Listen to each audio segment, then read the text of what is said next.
সকলের ভালো হোক, সকলের মঙ্গল হোক, কল্যাণ হোক, ভালো হোক, সকলের ভালো হোক। আজকে শ্রী শ্রী বামা খ্যাপার তিরোভাব দিবস। 2রা শ্রাবণ 1318 সালে তিনি এই পৃথিবী ছেড়ে চলে গিয়েছিলেন।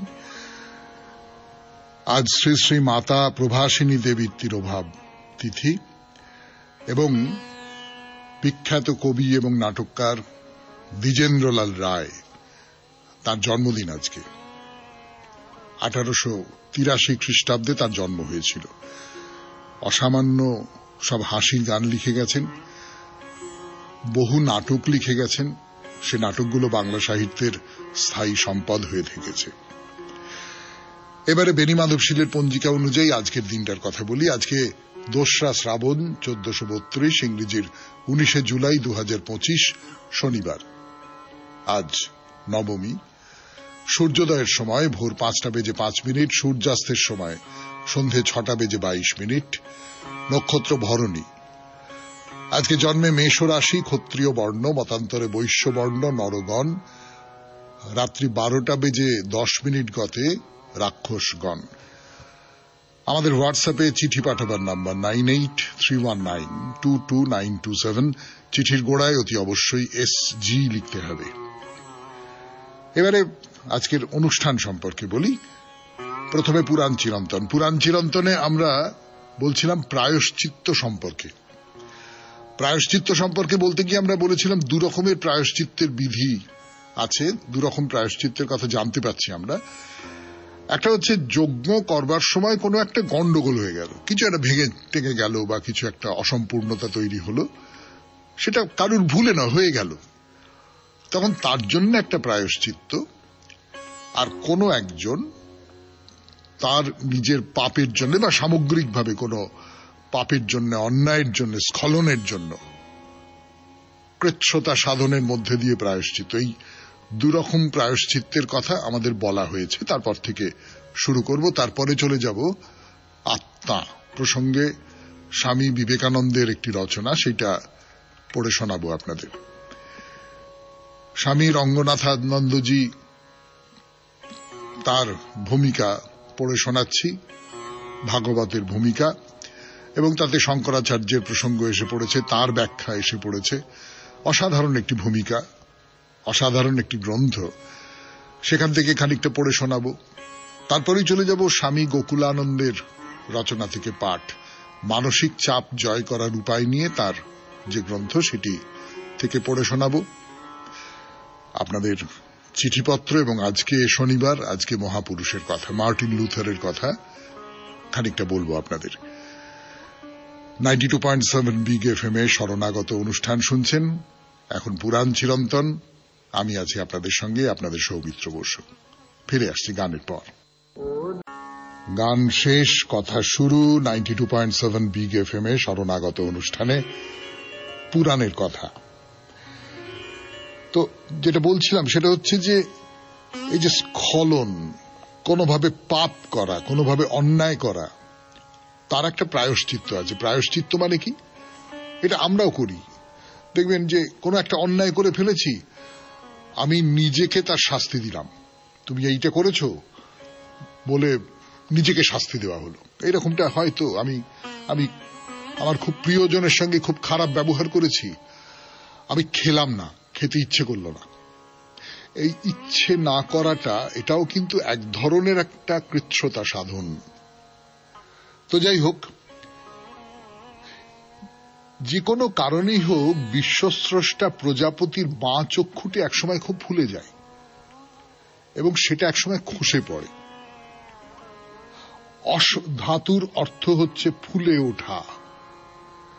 তাই প্রজাপতির সেই বাম চক্ষুটি অশ্বে পরিণত হয়।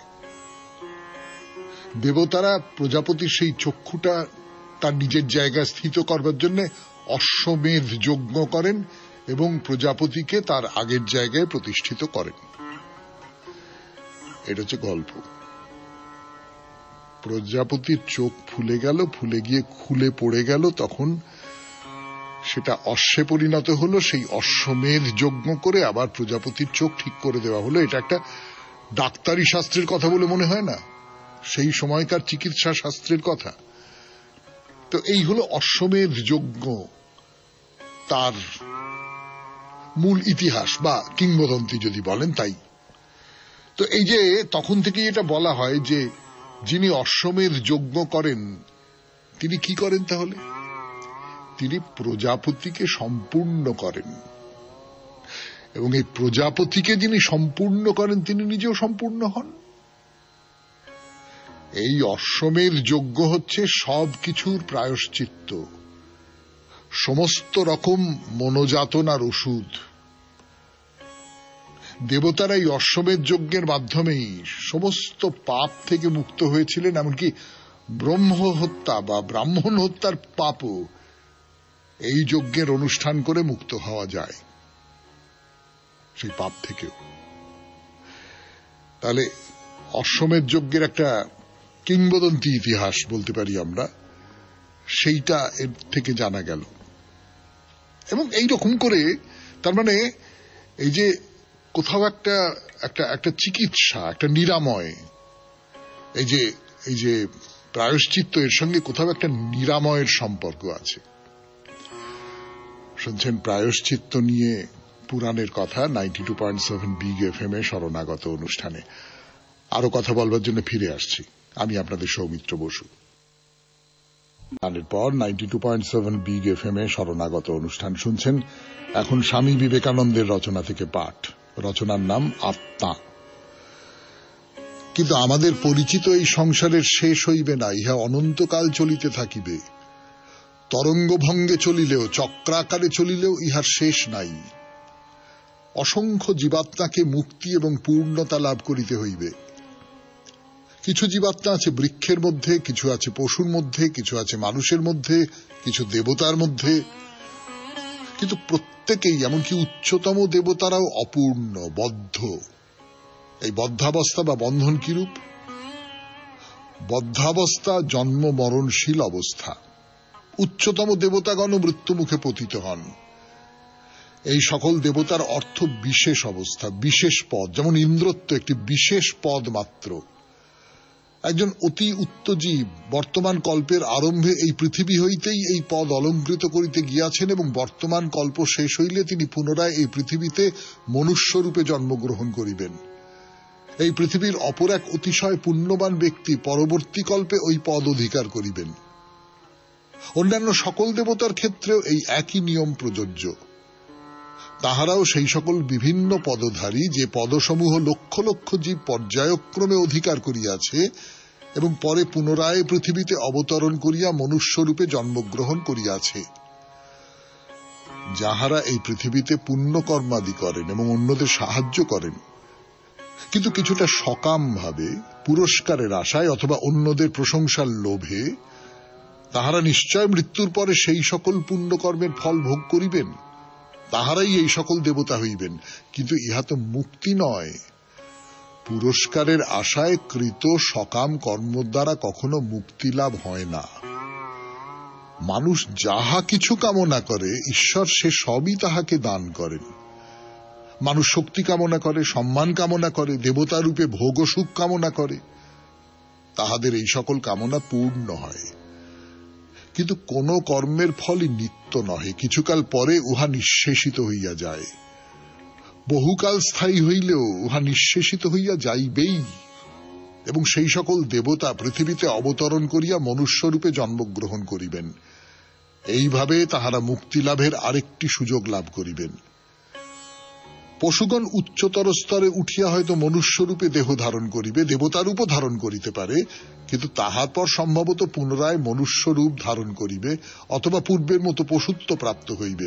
এইরূপে যতদিন পর্যন্ত না তাহাদের সকল ভোগ বাসনা, পার্থিব জীবনের জন্য সকল তৃষ্ণা এবং অহং মমত্ব বুদ্ধি লোপ পাইবে, ততদিন পর্যন্ত এইরূপই চলিতে থাকিবে। এই অহং মম ভাবই পার্থিব সকল বন্ধনের কারণ। আপনি যদি একজন দ্বৈতবাদীকে প্রশ্ন করেন, আপনার সন্তান কি সত্যই আপনার? তিনি উত্তর দিবেন, সে ঈশ্বরের। আমার সম্পত্তি আমার নহে, ঈশ্বরের। সকল বস্তুকে ঈশ্বরেরই বস্তুরূপে গ্রহণ করা কর্তব্য। শুনলেন আত্মা, স্বামী বিবেকানন্দের রচনা থেকে পাঠ। 92.7 বিগ এফএম এ পাঠ করে শোনাবো। প্রবৃত্তি আর নিবৃত্তি, এই নিয়ে কথা হচ্ছিল। প্রবৃত্তি মানুষের সহজাত, নিবৃত্তি মানুষকে অর্জন করতে হয়। পড়ি। নিবৃত্তি নামক এই আশীর্বাদ ধীরে ধীরে পাশ্চাত্য মানসিকতায় পরিব্যাপ্ত হচ্ছে। সেটা যে শুধু ভারত থেকে যাওয়া প্রভাবের বশে হচ্ছে তা নয়, হচ্ছে চীন ও জাপানের প্রভাবেও, এবং হচ্ছে তাদের নিজেদের সেই সব লেখক, চিন্তাবিদ ও মনোবিজ্ঞানীর দ্বারা যারা তাদের একপেশে সাংস্কৃতিক পরিস্থিতির প্রতি নিজেদের প্রতিক্রিয়ায় গভীর প্রজ্ঞার পরিচয় রাখছেন। প্রবৃত্তির সহায়ে অর্জন করা যায় সামাজিক কল্যাণ, সুন্দর সুন্দর বাড়িঘর, পর্যাপ্ত খাদ্য পানীয়, উত্তম সাজ পোশাক, শিক্ষা, আলোকিত রাস্তাঘাট, ভালো ভালো জনপদ। কিন্তু এসবেরই বাড়াবাড়িকে আজকাল ভোগবাদিতা বা কনজিউমারিজম বলা হয়। শান্ত, সমন্বয়ী, পরিতৃপ্ত হতে গেলে, মানুষের প্রতি ভালোবাসার শক্তি গড়ে তুলতে হলে এবং তাদের সবার সঙ্গে শান্তিতে বসবাস করতে চাইলে আমাদের প্রয়োজন নিবৃত্তির আশীর্বাদ, যা সকলের অন্তর্নিহিত দৈব স্ফুলিঙ্গরূপ আধ্যাত্মিক শক্তি বিকাশের সহায়ক। এবং সেই নিবৃত্তি আবার আমাদের সকল প্রবৃত্তিকে উদ্দীপ্ত করতেও পারে। এই উপদেশই গীতায় দেওয়া হয়েছে। নিবৃত্তি প্রবৃত্তির প্রেরণা যোগায়। ভারতে আমাদের প্রবৃত্তির প্রাচুর্য রয়েছে। আমাদের সম্প্রতি নির্বাচন হয়ে গেল। নির্বাচনের সময় কি পরিমাণ প্রবৃত্তি আমরা প্রত্যক্ষ করি। সর্বত্র হিংসাত্মক চিন্তা ভাবনা, হিংসাত্মক কাজকর্ম, কেউ ব্যালট বক্স ছিনিয়ে নিয়ে যাচ্ছে, এরকম কত কিছু। কেন আমরা এমন করি? কারণ আমাদের চিন্তা ভাবনাকে সুস্থিত ও পরিশুদ্ধ করার জন্য যে নিবৃত্তি প্রয়োজন তা আজ নিতান্ত কম। আমাদের এটা নিয়ে ভাবতে হবে, নিজেদের জিজ্ঞাসা করতে হবে, কেন আমরা এটা করব? এটা কি আমাদের গণতন্ত্রের পক্ষে ভালো? দেশের মানুষকে তাদের ইচ্ছানুযায়ী ভোট দেওয়ার স্বাধীনতা দিতে হবে। কেন রাজনৈতিক দলগুলি সেই স্বাধীনতাকে নিয়ন্ত্রণ করবে বা সে ব্যাপারে নাক গলাবে? আমাদের রাজনীতিতে এইসব বিচ্যুতি রয়েছে এবং সেই সঙ্গে আছে প্রচুর দুর্নীতিও। কিন্তু সামান্য নিবৃত্তির সংস্পর্শে এ সমস্তই বদলে যেতে পারে। গীতা আমাদের সেই ধরনের জীবনের কথা বলতে চলেছে যেখানে থাকবে প্রচন্ড কর্মকুশলতা, বিশাল উৎপাদনশীলতা এবং উৎকৃষ্টতর আন্তর মানবিক সম্পর্ক সমূহ। মানুষের জীবন ও অদৃষ্টের প্রতি গীতার দৃষ্টিভঙ্গির এই সর্বগ্রাহিতা লক্ষণীয়। গীতার এই সর্বাঙ্গীন আধ্যাত্মিকতার সংক্ষিপ্ত সার শঙ্করাচার্য আমাদের দিয়েছেন। এতে বলা হয়েছে প্রত্যেক মানুষই আধ্যাত্মিক, এমনকি যখন সে জীবনের প্রবৃত্তি ক্ষেত্রে অবস্থিত তখনও। মানুষ কখনো আধ্যাত্মিকতার বাইরে নয়। চমৎকার চিন্তা এটি। আধ্যাত্মিকতা গোটা জীবনকে পরিবেষ্টন করে থাকে, মানুষ কখনো আধ্যাত্মিকতার বাইরে অবস্থান করে না। এটি হল গীতা ও বেদান্তের দৃষ্টিভঙ্গি। শুনছেন ভগবদ গীতার ভূমিকা রচনা করেছেন স্বামী রঙ্গনাথানন্দজি। ফিরে আসছি গানের পর আরো এই অংশটি পাঠ করতে। উপলব্ধি করতে পারিনি আমরা আমাদের ধর্ম দর্শনকে হালকা করতে করতে এমন একটা অবস্থায় এনে ফেলেছিলাম যে গত শতকে আমাদের ধর্মের অবস্থা দাঁড়িয়েছিল বাজারের দুধের মতো। 90% জল আর 10% দুধ। আমাদের সমগ্র জাতিকে এই মহান ও সুগভীর সমন্বয় দর্শনের ভিত্তিতে গড়ে তুলতে হবে। এই কারণেই স্বামী বিবেকানন্দ স্মরণীয় হয়ে আছেন এমন একজন মানুষ হিসেবে যিনি আধুনিককালে বেদান্তের এই সর্বাঙ্গীন দর্শন ও আধ্যাত্মিকতার নিশানকে অতি উচ্চে তুলে ধরেছিলেন। এটি যুক্তিগ্রাহ্য, প্রয়োগকুশল, সর্বজনীন এবং মানবতামুখী। সেই নিশানকে আবার তুলে ধরতে হবে। 1897 খ্রিস্টাব্দে স্বামী বিবেকানন্দ লাহোরে বেদান্তের ওপর বক্তৃতায় জাতির প্রতি আহ্বান জানিয়ে বলেছিলেন, অতএব হে লাহোরবাসী যুবকবৃন্দ, আবার সেই বিশাল অদ্বৈত ভাবের পতাকা উড্ডীন করো, কারণ আর কোন ভিত্তির ওপর সেই অপূর্ব প্রেম প্রতিষ্ঠিত হতে পারে না যতদিন না তোমরা সেই এক ভগবানকে একভাবে সর্বত্র অবস্থিত দেখছ, ততদিন তোমাদের ভিতর সেই প্রেম জন্মিতে পারে না। সেই প্রেমের পতাকা উড়াইয়া দাও। ওঠো, জাগো। যতদিন না লক্ষ্যে পৌঁছচ্ছ ততদিন নিশ্চিন্ত থাকিও না। ওঠো, আর একবার ওঠো। ত্যাগ ব্যতীত কিছুই হইতে পারে না। অন্যকে যদি সাহায্য করতে চাও তবে তোমার নিজের অহংকে বিসর্জন দিতে হবে। এই জাতি ডুবে যাচ্ছে। লক্ষ লক্ষ লোকের অভিশাপ আমাদের মস্তকে রয়েছে। যাদিগকে আমরা নিত্য প্রবাহিত অমৃত নদী পার্শ্বে বহে গেলেও তৃষ্ণার সময় পয়ঃপ্রণালীর জল পান করতে দিয়েছি। সম্মুখে অপর্যাপ্ত আহার থাকা সত্ত্বেও যাদিগকে আমরা অনশনে মরতে দিয়েছি। লক্ষ লক্ষ লোক যাদিগকে আমরা অদ্বৈতবাদের কথা বলেছি, কিন্তু প্রাণপণে ঘৃণা করেছি। তোমাদের চরিত্রের এই কলঙ্ক মুছে ফেলো। অতএব ওঠো, জাগো এবং সম্পূর্ণ অকপট হও।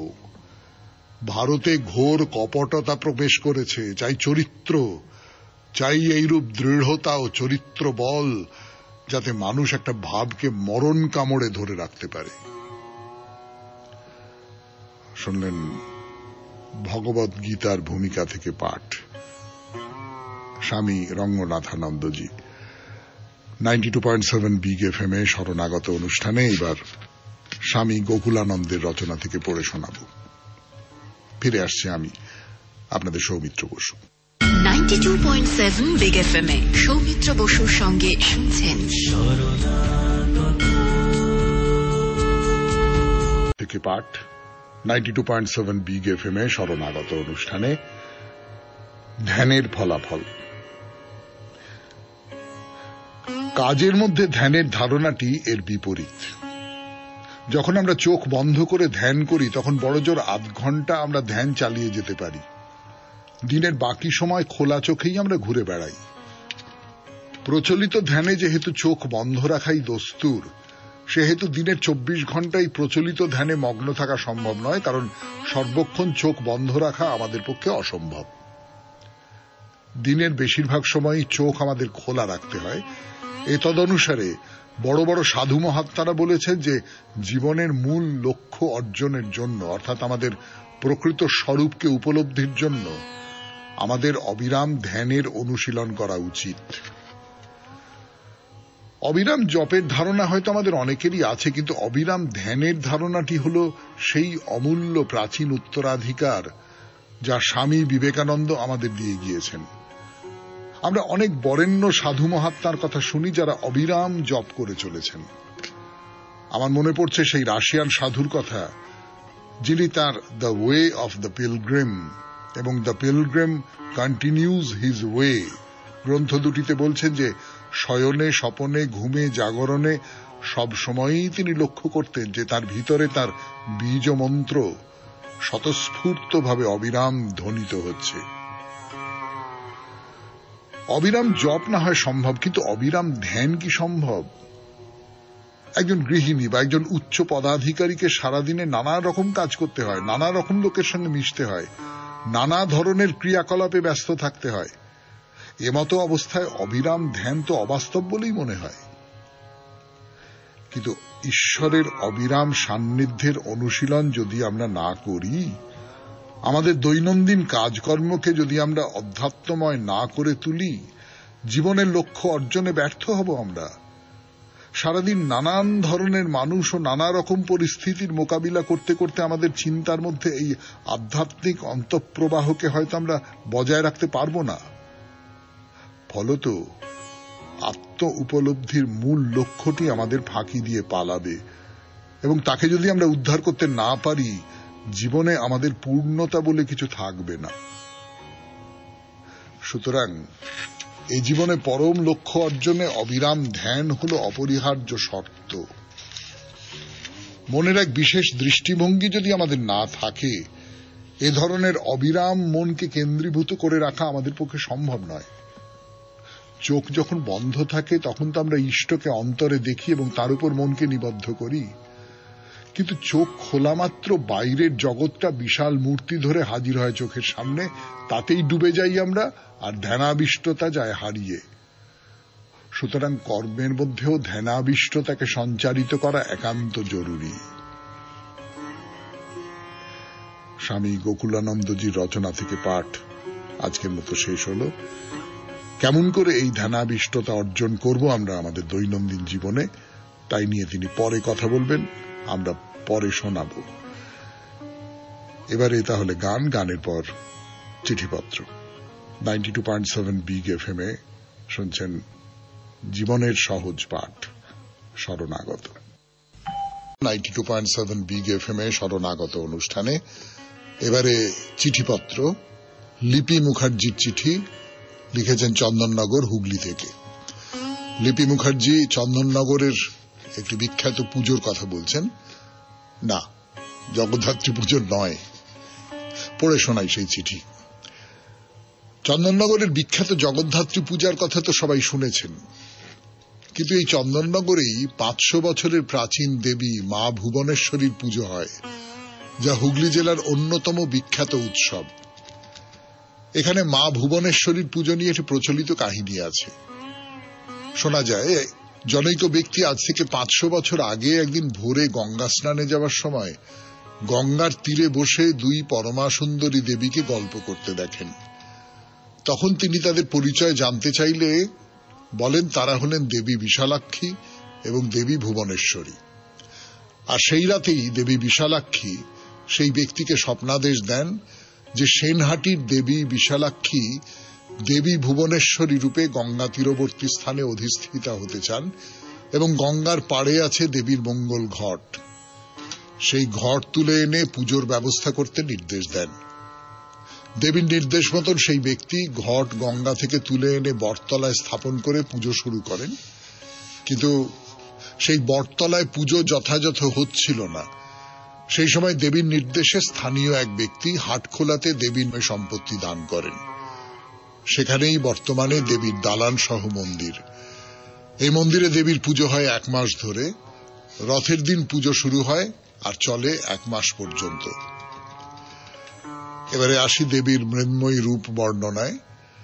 দেবীর গাত্রবর্ণ প্রস্ফুটিত পদ্মবর্ণা, চতুর্ভুজা, শঙ্খ চক্র নাগপাশ এবং অভয় মুদ্রা। দেবীর ডান পাশে আছেন দেবাদিদেব মহাদেব আর বাম পাশে নারদ মুনি। দেবীর দুই পাশে দেবীর প্রধান 2 সখী জয়া বিজয়া সহ দেবীর 8 সখী, আর মহাদেবের 2 অনুচর নন্দী ও ভৃঙ্গী। সাথে রয়েছেন ত্রিদেবের হংসবাহন সহ প্রজাপতি ব্রহ্মা ও গরুড় বাহন সহ বৈকুণ্ঠপতি বিষ্ণু। এখানে দেবীকে নানান সুমিষ্ট ফল, মিষ্টান্ন, অন্নভোগ নিবেদন করা হয়। আর রাতে শীতল ভোগে লুচি, তরকারি, মিষ্টান্ন আর দুধ নিবেদন করা হয়। কথিত আছে আগে এখানে গঙ্গায় ভেসে ভেসে আসত মহিষ এবং দেবীর উদ্দেশ্যে বলির হাঁড়ি কাঠে নিজে থেকেই মাথা গলিয়ে দিত। দেবীর কাছে মহিষ বলি হতো, তবে বর্তমানে সেই প্রথা বন্ধ। দেবী ভুবনেশ্বরী খুবই জাগ্রত। মা ভুবনেশ্বরীর দিকে স্থির চিত্তে তাকিয়ে থাকলে একটি অন্যরকম টান অনুভূত হয়। আমাদের বাড়ি থেকে খানিকটা দূরে হওয়া সত্ত্বেও মায়ের টানে প্রায়ই যাই। এই পুজো শুরু হয়েছে রথের দিন 27শে জুন। পুজোর শেষ দিন হল 16ই আগস্ট। সবার আমন্ত্রণ রইল, সবাই আমাদের মায়ের সঙ্গে দেখা করতে আসবেন। আজ মা ভুবনেশ্বরীকে প্রণাম জানিয়ে শেষ করলাম। আর দাদা ভাই, আপনি আমার প্রণাম নেবেন আর সবাই ভালো থাকবেন। চিঠিটি আপনার সুমধুর গলায় শুনতে পেলে খুব আনন্দ পাব। নমস্কার আন্তে, লিপি মুখার্জি, চন্দননগর, হুগলি। ধন্যবাদ লিপি দেবী। তাহলে আপনাদের চন্দননগরের ভুবনেশ্বরীর পুজো 16ই আগস্ট পর্যন্ত। যারা যারা দর্শন করতে চান তারা চলে যান। দেখি যদি আমিও সময় সুযোগ পাই তাহলে চন্দননগর চলে যাব। 92.7 বিগ এফএম এ শরণাগত অনুষ্ঠানে আজকে শনিবার, আজকে মহাপুরুষের কথা। একটু গান শুনি, গানের পর শুরু করছি। মহাপুরুষের কথা, মার্টিন লুথারের কথা। আমি আছি আপনাদের সঙ্গে, আপনাদের সৌমিত্র বসু। আগের দিন আপনাদের বলছিলাম মার্টিন লুথারকে নিয়ে কথা বলতে বলতে যে লুথার পোপের বিরুদ্ধে কথা বলতে আরম্ভ করলেন। পোপের বিরুদ্ধে তিনি 95টা প্রস্তাব সম্মিলিত একটা ঘোষণাপত্র প্রচার করলেন যে এই এই এই এই এই এই জায়গাগুলো গন্ডগোল আছে। 95টা।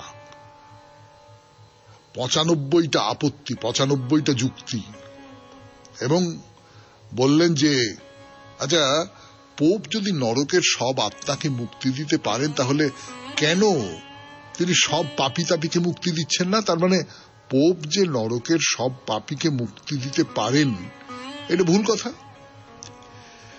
এ তো আপনারা বুঝতেই পারছেন, এবারে হুলুস্থুল পড়ে গেল। পোপ হচ্ছেন ধর্মের সর্বশ্রেষ্ঠ সর্বোচ্চ মানুষ, তার বিরুদ্ধে এরকম করে কথা বলা হচ্ছে, এ তো সহ্য করা যায় না। এবং সে যুগে ভেবে দেখুন, কত কত কত বছর আগে, সে যুগে পোপের এতটাই ক্ষমতা ছিল যে তার সামান্য বিরুদ্ধাচরণ করলেই অপরাধীকে পুড়িয়ে মারা হতো, একদম জ্যান্ত পুড়িয়ে মারা হতো। আপনারা শুনেছেন জিওরদানো ব্রুনোর কথা শুনেছেন, যাকে ওরকম জ্যান্ত পুড়িয়ে মারা হয়েছিল। তো পোপের যারা অনুগামী তারা তো লুথারকে হত্যা করবার ষড়যন্ত্র করতে লাগলো, এবং এইরকম একটা অবস্থায় যখন চারপাশ থেকে তাকে ষড়যন্ত্রের জাল ঘিরে ধরেছে, সেই রকম অবস্থায় হঠাৎ লুথার উধাও হয়ে গেলেন, আর তার কোনো খবর নেই। তো চারদিকে রটে গেল যে লুথারকে হত্যা করা হয়েছে। এই যে রটে গেল, লুথারেরও তো বেশ কিছু অনুগামী তৈরি হয়েছে এর মধ্যে।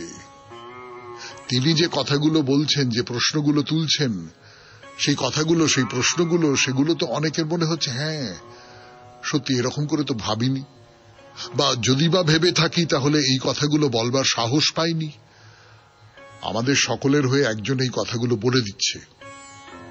তো সেই লোকটাকে কি মেরে ফেললো, গোপনে খুন করলো? তাহলে মানুষ প্রচন্ড ক্ষেপে গেল, মানে লুথারের অনুগামী যে সমস্ত মানুষ তারা প্রচন্ড ক্ষেপে গেল এবং একেবারে খোলাখুলি রোমান ক্যাথলিক ধর্মের বিরুদ্ধে প্রচার করতে আরম্ভ করল। এর থেকে একটা কথা বুঝতে পারা যায়, কোন একজন বিপ্লবী, বিদ্রোহী, যিনি বিপ্লবী হয়ে উঠেছেন, যিনি অনেক মানুষের মনের মধ্যে তার যে প্রভাব, সেই প্রভাবটা গেড়ে বসিয়ে দিতে পেরেছেন, সেই মানুষটিকে যদি হত্যা করা হয় তাহলে কিন্তু সেই যে ব্যাটনটা, সেইটা অন্যেরা তুলে নেয় হাতে। তো লুথারের খুব বন্ধু ছিলেন, তার মতবাদের একজন অন্যতম প্রধান সমর্থক স্যাক্সনের শাসক ফ্রেডরিক।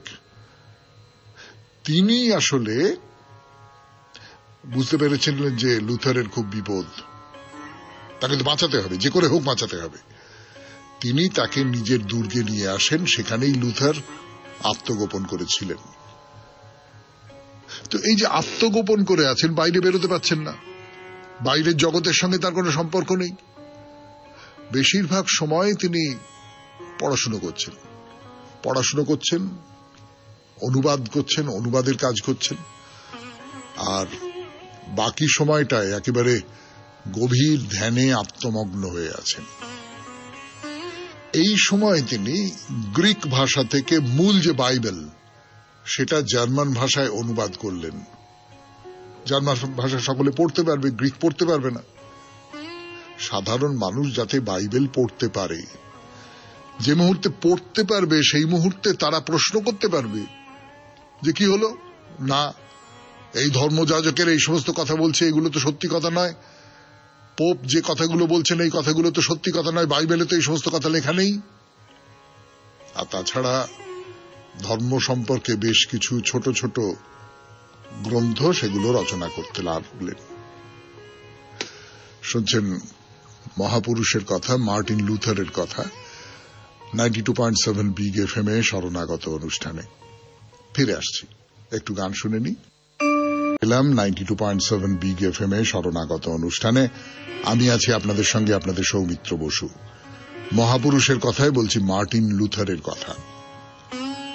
তো পড়াশুনো করছেন, বইপত্র পড়ছেন, এবং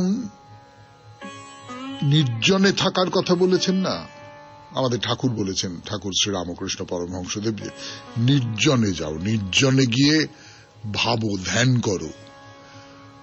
তো এই নির্জনে যদি থাকা যায়, বাইরের মানুষজন তোমার মনকে বিক্ষিপ্ত করবে না, সেই সময় তুমি তোমার পথ আর লক্ষ্যকে ঠিক খুঁজে বার করতে পারবে। তার মনে হলো যে আমাদের মনের মধ্যে প্রচুর পুরনো সব ধ্যান ধারণা আছে, সেই ধ্যান ধারণাগুলোকে বিসর্জন দেওয়া দরকার। এবং তিনি এটা বুঝতে পারছেন তো, যাজক বা পোপ এদের যে আধ্যাত্মিক শক্তির কথা বলা হয় সেই রকম কোন শক্তি এদের নেই। তিনি বললেন যে হ্যাঁ, যাজকরাও সাধারণ মানুষ, তারা উপদেশ দেন, ঠিক আছে, কিন্তু তারাও সাধারণ মানুষ। তারা বিয়ে করবে না কেন? করবে। বিয়ে না করে ব্যভিচার করার চেয়ে বিয়ে করা ভালো। এই যে সংস্কারের যে আন্দোলন, তিনি তো লুকিয়ে আছেন স্যাক্সনির শাসক ফ্রেডরিকের দুর্গে, কিন্তু আস্তে আস্তে এই সংস্কার আন্দোলনের ঢেউ ইউরোপের নানান প্রান্তে ছড়িয়ে পড়ছিল। জার্মান রাজকুমার ফিলিপ, তিনি লুথারের নতুন মতবাদকে গ্রহণ করলেন। এইভাবে আরো অনেকে তার মতবাদকে সমর্থন করছেন।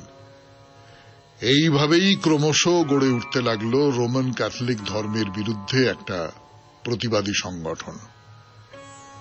চার্চের নানান রকমের অত্যাচার। এখন যা হয়, যেটা হয় সবসময়ই হয়, সেটা হচ্ছে যে যখন ক্ষমতা যুক্ত হয়ে যায়, কোন একটা মতবাদের সঙ্গে ক্ষমতা যুক্ত হয়ে যায়, তখনই তো সেই ক্ষমতা অত্যাচার করতে শুরু করে। তো সেই অত্যাচার অবিচারের বিরুদ্ধে সবাই একেবারে প্রতিবাদে সরব হয়ে উঠল।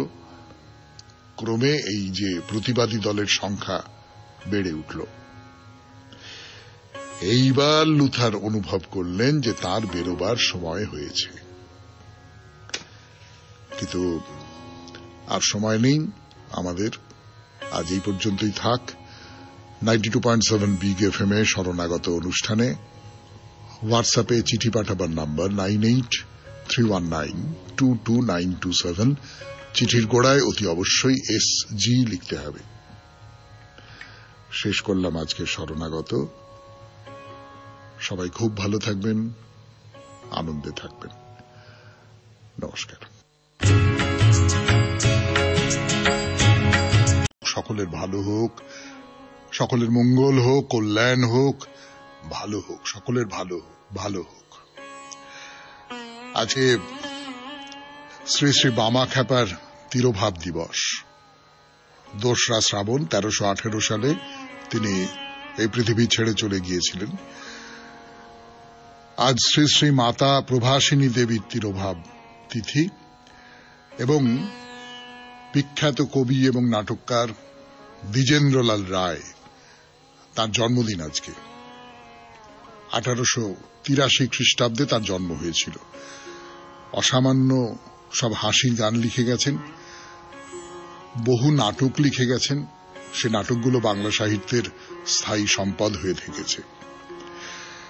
এবারে বেনি মাধবশীলের পঞ্জিকা অনুযায়ী আজকের দিনটার কথা বলি। আজকে 2রা শ্রাবণ 1432, ইংরেজির 19 জুলাই 2025, শনিবার। আজ নবমী। সূর্যোদয়ের সময় ভোর 5:05, সূর্যাস্তের সময় সন্ধে 6:22। নক্ষত্র ভরণী। আজকে জন্মে মেষ রাশি, ক্ষত্রিয় বর্ণ, মতান্তরে বৈশ্য বর্ণ, নরগণ। রাত্রি 12:10 গতে রাক্ষসগণ। আমাদের হোয়াটসঅ্যাপে চিঠি পাঠাবার নাম্বার 9831922927। চিঠির গোড়ায় অতি অবশ্যই SG লিখতে হবে। এবারে আজকের অনুষ্ঠান সম্পর্কে বলি। প্রথমে পুরাণ চিরন্তন। পুরাণ চিরন্তনে আমরা বলছিলাম প্রায়শ্চিত্ত সম্পর্কে। প্রায়শ্চিত্ত সম্পর্কে বলতে গিয়ে আমরা বলেছিলাম 2 রকমের প্রায়শ্চিত্তের বিধি আছে। 2 রকম প্রায়শ্চিত্তের কথা জানতে পাচ্ছি আমরা। একটা হচ্ছে যজ্ঞ করবার সময় কোনো একটা গন্ডগোল হয়ে গেল, কিছু একটা ভেঙে টেঙে গেল বা কিছু একটা অসম্পূর্ণতা তৈরি হলো, সেটা কারুর ভুলে না হয়ে গেল, তখন তার জন্য একটা প্রায়শ্চিত্ত। আর কোনো একজন তার নিজের পাপের জন্য বা সামগ্রিকভাবে কোনো পাপের জন্য, অন্যায়ের জন্য, স্খলনের জন্য কৃচ্ছতা সাধনের মধ্যে দিয়ে প্রায়শ্চিত্ত। এই 2 রকম প্রায়শ্চিত্তের কথা আমাদের বলা হয়েছে। তারপর থেকে শুরু করব। তারপরে চলে যাব আত্মা প্রসঙ্গে। স্বামী বিবেকানন্দের একটি রচনা, সেটা পড়ে শোনাবো আপনাদের। স্বামী রঙ্গনাথানন্দজি